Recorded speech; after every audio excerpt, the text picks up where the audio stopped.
President Nicolas Maduro has criticized comments made by U.S. Vice President Mike Pence, which held up Venezuela as a prime example of what happens when democracy is undermined. Maduro said the U.S. government should get its nose out of Venezuela, stating that there would be no American interference in the OPEC nation.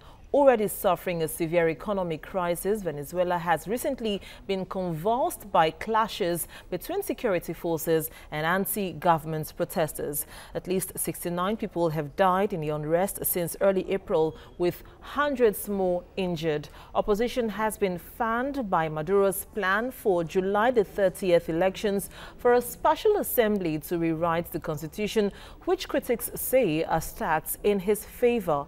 And the government calls the protesters violent coup mongers supported by the United States. We need only look to the nation of Venezuela to see what happens when democracy is undermined. That once rich nation's collapse into authoritarianism has pushed it into poverty and caused untold suffering for the Venezuelan people. We must, all of us, raise our voices to condemn the Venezuelan government for its abuse of power and its abuse of its own people, and we must do it now. The special counsel overseeing the probe into Russia's alleged meddling in the U.S. election is also looking at whether President Donald Trump tried to obstruct justice in what appears to be a pivotal shift in the investigation that has riveted Americans like no other in decades. The Washington Post said senior intelligence officials have agreed to be interviewed by investigators working for special counsel Robert Mueller. And for more on this, I have joining me on Skype from the U.S. Editor of the Pan-African Newswire, Abayomi Azikwe. It's good to have you join us on the news at this time. Abayomi, tell us what you make of this investigation going on and this latest developments of Russia meddling in the U.S. election. I think it's a very serious development as far as the Trump administration is concerned. Although I think that the fact that they're utilizing the question of Russian interference in the 2016 elections, there's no real evidence that that existed. Of course, there was a desire on the part of the official Russian media agencies to support or refusing to support the election of Hillary Clinton.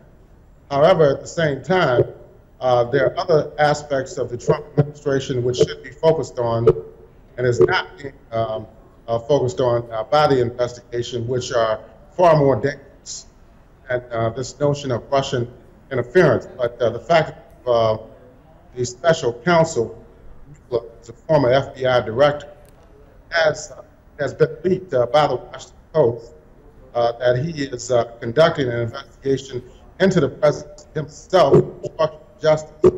That is a charge.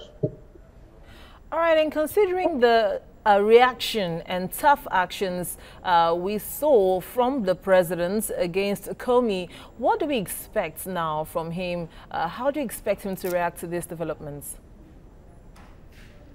Well, he's quite angry, the president. He's been tweeting out very disparaging comments, saying that the investigation has no merit. Also inside the U.S. Senate itself, Senator Chuck Grassley, who's a Republican from Iowa, was chair of the Senate Judiciary Committee, has also announced that he is launching an investigation into the firing of the former FBI Director James Comey. Now, this is the first effort on the part of the Republican-dominated Senate to pursue the firing of Comey.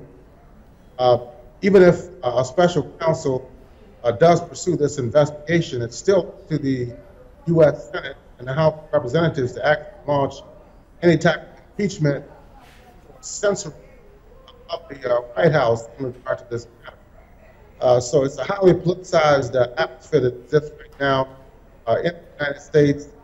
However, it remains to be seen how this is going to develop. Indeed, it remains to be seen how the president will react this time, especially for the fact that top officials have agreed to actually be interviewed for the process of the investigations. Abayomi Azikwe, thank you very much for joining us on the program.